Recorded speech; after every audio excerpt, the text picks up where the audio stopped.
The Lost Legacy of Enoch, the rediscovery, in the depths of an abandoned library in Alexandria, a researcher named Raphael uncovered a dust-covered codex. While sifting through ancient manuscripts to complete his thesis on apocryphal texts, he stumbled upon something seemingly forgotten for centuries. The title, written in ancient Hebrew, translated to the Book of Heavenly Fruits. Initially, Raphael assumed it was just another copy of the Book of Enoch, but upon opening it, he realized the words told a different story. It read, "This is the record of hidden fruits, reserved for the time of the final harvest." Intrigued, Raphael discovered the pages detailed a divine mission given to Enoch, to hide fragments of celestial wisdom in secret locations across the world. These fragments held power and knowledge, reserved for a time when humanity would be on the brink of losing its faith. The manuscript mentioned three key locations: a submerged garden, a mountain of fire, and a valley of shadows. Raphael couldn't shake the feeling that this discovery was no accident. Was he being called to find them? The submerged garden, guided by the codex's instructions, Raphael traveled to a small island in the Mediterranean. According to the text, somewhere beneath the crystal-clear waters lay a celestial garden protected by a spiritual barrier. He hired local divers to assist him, but no technology could pinpoint the exact location. Desperate, Raphael turned to fervent prayer, seeking divine guidance. One night, he dreamed of angels pointing to a specific spot in the sea. At dawn, he dived there and discovered an underwater passage leading to a chamber filled with plants, radiating a silvery glow. At the garden center, a golden fruit rested on a crystal altar.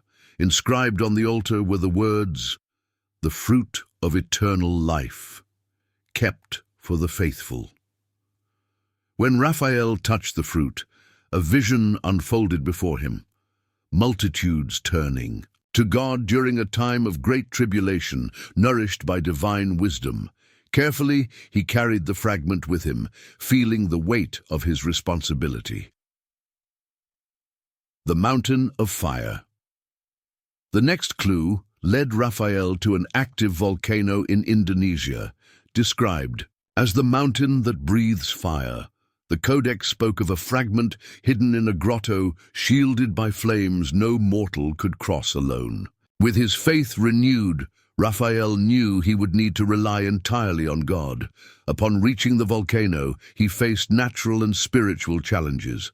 Tremors and ash avalanches threatened his life, but he pressed on, praying continuously. At last, he found the grotto's entrance, blocked by a wall of flames.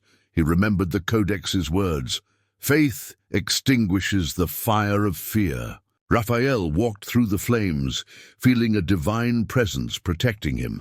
Inside, he discovered a glowing stone inscribed in Hebrew, "I am the Alpha and the Omega, the beginning and the end." Touching the stone brought him another vision, God restoring hope amidst destruction. The Valley of Shadows, the final location described in the codex, was a valley in the Middle East, known as a place of desolation and death. The codex warned this would be the most difficult to access, with not only physical but spiritual trials awaiting anyone who dared to enter. Raphael knew this would be his ultimate test. Upon entering the valley, an oppressive darkness overwhelmed him.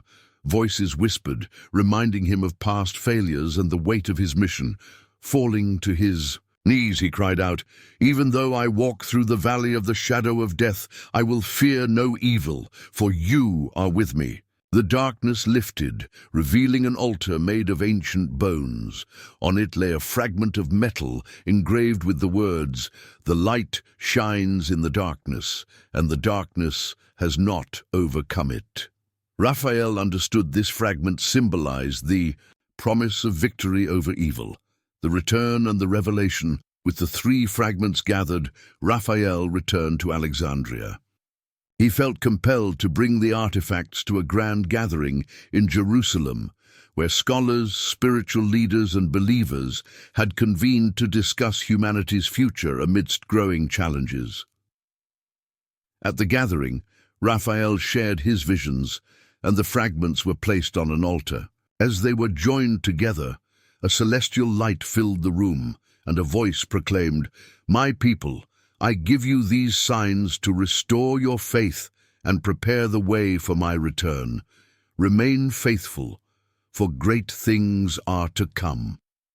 Miracles occurred. That day, the sick were healed, hardened hearts were softened, and multitudes turned back to God.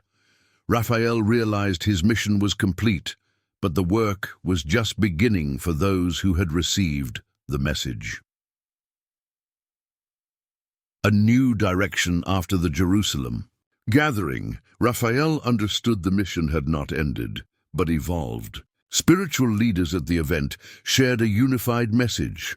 The world needed to be warned about what was to come. The fragments had to be studied further, and their message spread to all nations. A team was formed, comprising scholars, missionaries, and representatives of various faiths. Raphael was chosen to lead, guided by his experience and unshakable faith. He knew new challenges awaited, but he trusted that God would open the way.